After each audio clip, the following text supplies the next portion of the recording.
Hello friends, welcome to Babbar sir classes. आज हम start करेंगे डेलीगेशन ऑफ अथॉरिटी। दोस्तों ध्यान से पढ़ोगे तो सारे पॉइंट्स अभी लर्न हो जाएंगे सिर्फ 10 मिनट के अंदर अंदर। ठीक है दोस्तों, वीडियो छोड़ के मत जाइएगा वरना पॉइंट्स आपके माइंड से स्किप हो जाएंगे। अब सुनिए दोस्तों, अब हम करते हैं सबसे पहले डेलीगेशन। डेलीगेशन होता क्या है? डेलीगेशन होता है कि जैसे downward transfer of authority from superior to immediate subordinate.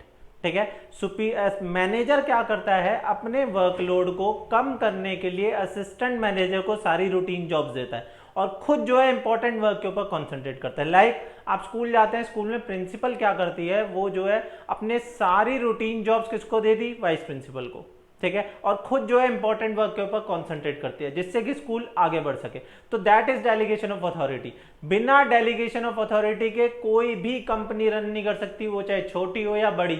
एक चाय वाली दुकान पर भी हमें डेलीगेशन चाहिए। वो क्या कहता है, रामू जा चाय देकर आ, क्योंकि वो चाय बनाएगा या देकर आएगा। तो इसलिए वहां भी डेलीगेशन जरूरी है। बिना डेलीगेशन के कोई कंपनी नहीं चलती। तो डेलीगेशन ऑफ अथॉरिटी हमारा क्या आता है? Downward transfer of authority from superior to immediate subordinate. ध्यान रखना, इमीडिएट सबऑर्डिनेट। ठीक है, इमीडिएट मतलब मैनेजर के नीचे बिल्कुल असिस्टेंट मैनेजर, प्रिंसिपल के नीचे बिल्कुल वाइस प्रिंसिपल। तो delegation of authority refers to the downward transfer of authority from superior to immediate subordinate. Downward transfer of authority from superior to immediate subordinate. ये क्या होता है? Prerequisite. Prerequisite means क्या होता है? It is prerequisite. Prerequisite means important होता है हमारी कंपनी के लिए, हमारी कंपनी की ग्रोथ के लिए। तो it is prerequisite for to the efficient functioning of an organisation. ये प्री रिक्विजाइट होता है to the efficient functioning of an organisation. ठीक है, तो डेलीगेशन ऑफ अथॉरिटी क्या होता है दोस्तों? Downward transfer of authority from superior to immediate subordinate. ठीक है, downward transfer of authority from superior to immediate subordinate. It is prerequisite to the efficient functioning of an organisation. ठीक है, अब हम करेंगे इसकी इंपॉर्टेंस ऑफ डेलीगेशन। एलिमेंट्स अब बाद में करेंगे। ठीक है, पहले हम करेंगे इसकी इंपॉर्टेंस। जैसे करा रहा हूं वैसे ध्यान रखना दोस्तों, अभी याद हो जाएगा। ठीक है दोस्तों, अब ध्यान देना, जैसे कि एक मैनेजर है और एक असिस्टेंट मैनेजर है। ठीक है, अब हम कर रहे हैं इंपॉर्टेंस। ध्यान देना, पूरे प्रोसेस वाइज दिमाग चलाना। ठीक है, मैनेजर ने क्या किया, असिस्टेंट मैनेजर को सारी रूटीन जॉब्स दे दी और खुद जो है इंपॉर्टेंट वर्क के ऊपर कॉन्सेंट्रेट करेगा। मैनेजर ने असिस्टेंट मैनेजर को रूटीन जॉब्स दे दी और खुद जो है इंपॉर्टेंट वर्क के ऊपर कॉन्सेंट्रेट करेगा। तो मैनेजर ने जब असिस्टेंट मैनेजर को रूटीन जॉब्स दी और खुद इंपॉर्टेंट वर्क के ऊपर कॉन्सेंट्रेट किया, तो फर्स्ट क्या आया? Effective management. क्या आया दोस्तों? Effective management. सेकंड क्या है हमारा? जब मैनेजर असिस्टेंट मैनेजर को काम देगा तो उसको काम करने के लिए क्या करेगा? मैनेजर असिस्टेंट मैनेजर को काम देगा तो काम करने के लिए क्या करेगा? Motivation to employees. ठीक है, फर्स्ट क्या था? उसने वर्कलोड कम कर दिया। ठीक है, जिससे कि वो इंपॉर्टेंट वर्क पर कॉन्सेंट्रेट करेगा। तो इफेक्टिव मैनेजमेंट। इफेक्टिव मैनेजमेंट के बाद अब काम दिया तो उसको क्या करेगा? मोटिवेट। क्या करेगा? मोटिवेट। अब जब मोटिवेट करेगा तो दोनों में क्या हो जाएगा? Better coordination. ठीक है दोस्तों, पहले क्या था? मैनेजर ने सारे रूटीन जॉब्स असिस्टेंट मैनेजर को दे दिए, खुद जो इंपॉर्टेंट वर्क के ऊपर कॉन्सेंट्रेट करेगा, दैट इज इफेक्टिव मैनेजमेंट। काम दिया है तो मोटिवेट करेगा तो दोनों में बेटर कोऑर्डिनेशन। इससे एम्प्लॉय की क्या होगी? डेवलपमेंट। इससे एम्प्लॉय की क्या होगी? डेवलपमेंट, स्किल इंप्रूव होगा। जब सारे काम उसको सौंपे जाएंगे तो उसका स्किल इंप्रूव होगा। ये क्या शो कर रहा है? Management hierarchy between superior and subordinate relationship. ठीक है, who has to report to whom. तो ये क्या है? Basis of management hierarchy. ठीक है, जब सबके स्किल डेवलप हो जाएंगे तो पूरी ऑर्गेनाइजेशन की क्या होगी? ग्रोथ। तो फर्स्ट क्या था? मैनेजर ने असिस्टेंट मैनेजर को रूटीन जॉब्स दी, खुद जो है इंपॉर्टेंट वर्क के ऊपर कॉन्सेंट्रेट करेगा। तो first point is effective management. काम दिया तो क्या करेगा? मोटिवेट करेगा तो दोनों में बेटर कोऑर्डिनेशन। इससे क्या होगी? एम्प्लॉय की डेवलपमेंट। क्या शो कर रहा है? Basis of management hierarchy. Last क्या आता है हमारा? Facilitate growth. पूरी ऑर्गेनाइजिंग चैप्टर में जहां जहां इंपॉर्टेंस है वहां लास्ट पॉइंट हमारा फैसिलिटेट ग्रोथ है। ध्यान रखना, जहां भी डेलीगेशन की इंपॉर्टेंस हो, डिसेंट्रलाइजेशन की इंपॉर्टेंस हो, ऑर्गेनाइजिंग की इंपॉर्टेंस हो, सब जगह last point is facilitate growth. ठीक है दोस्तों, अब हम इनकी एक्सप्लेनेशन एक बार रीड करेंगे। ठीक है दोस्तों अब हम करेंगे इसकी एक्सप्लेनेशन। इंपॉर्टेंस ऑफ डेलीगेशन समझ में आ गया? मैनेजर ने असिस्टेंट मैनेजर को रूटीन जॉब्स दी। ठीक है। तो वो जो है मैनेजर जो है इंपॉर्टेंट वर्क के ऊपर कॉन्सेंट्रेट करेगा। तो काम दिया तो फर्स्ट क्या हो जाएगा, इफेक्टिव मैनेजमेंट। काम दिया तो क्या करेगा, मोटिवेट। मोटिवेट करेगा तो दोनों में बेटर कोऑर्डिनेशन। इससे एम्प्लॉय की क्या होगी, डेवलपमेंट। क्या शो कर रहा है, basis of management hierarchy. Last is facilitate growth. ठीक है दोस्तों, अब हम इसकी एक्सप्लेनेशन करते हैं। First is effective management. जो मैंने बताया था, मैनेजर क्या करता है, असिस्टेंट मैनेजर को रूटीन जॉब देता है, खुद जो है इंपॉर्टेंट वर्क के ऊपर कॉन्सेंट्रेट करता है। इसके अंदर यही है।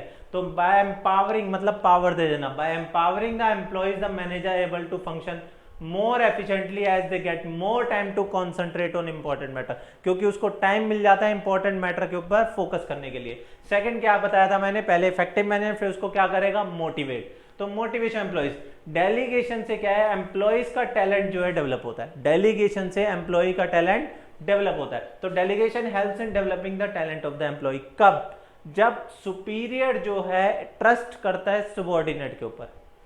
जब सुपीरियर ट्रस्ट करता है सबऑर्डिनेट के ऊपर, when a superior entrust a subordinate with a task, कि वो टास्क को परफॉर्म कर लेगा। ठीक है, it involves trust on the superior part. Superior के पार्ट में क्या है, ट्रस्ट है, और सबऑर्डिनेट के पार्ट में क्या है, कमिटमेंट।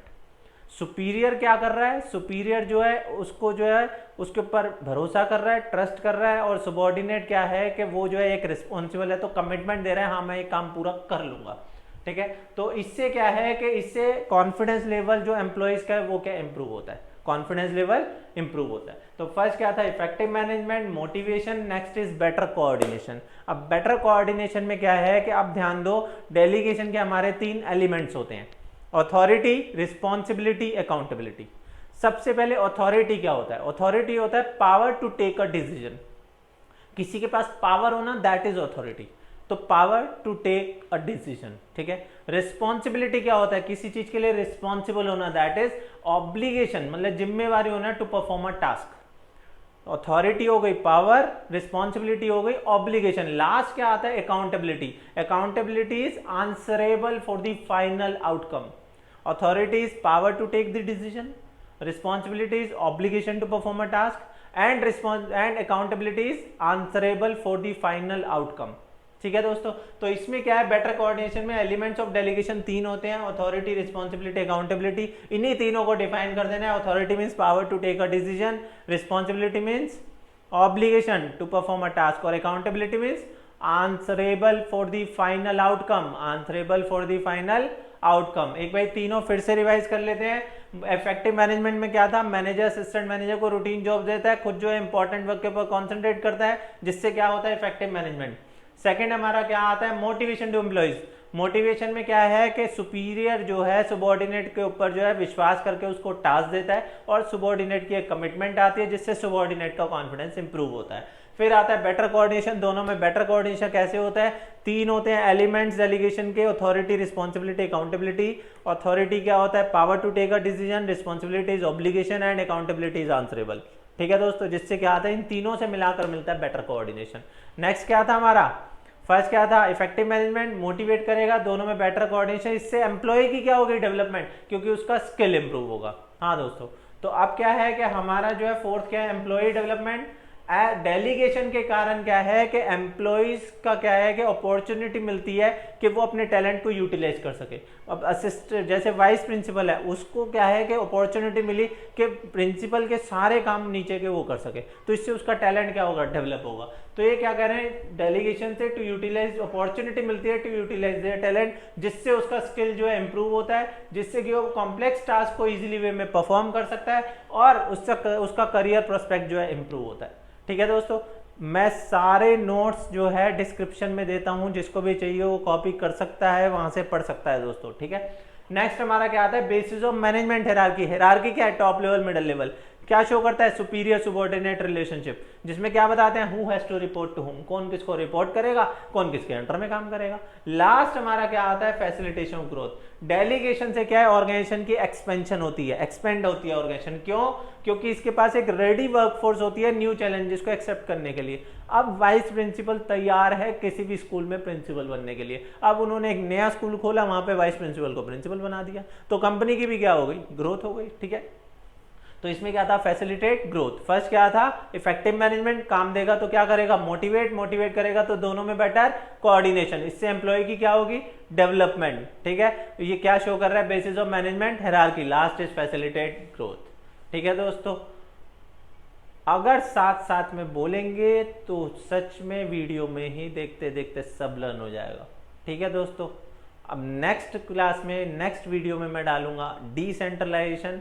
उसमें डिसेंट्रलाइजेशन की इंपॉर्टेंस भी इसी तरीके से आपको 5 मिनट में याद हो जाएगी। ठीक है दोस्तों, तो नेक्स्ट क्लास में मिलते हैं। ठीक है, डिसेंट्रलाइजेशन। अगर आपको कोई भी ऐसा टॉपिक है जो लर्न करने में दिक्कत आ रही है, आप मुझे भेजिए, मैं आपको उसकी वीडियो पहले भेज दूंगा, अगर आपको पहले चाहिए तो। ठीक है, कमेंट करके बताइए, लाइक्स कीजिए, शेयर कीजिए, आपके जिन फ्रेंड्स को नहीं पता उनको भी शेयर कीजिए। ठीक है दोस्तों, ओके।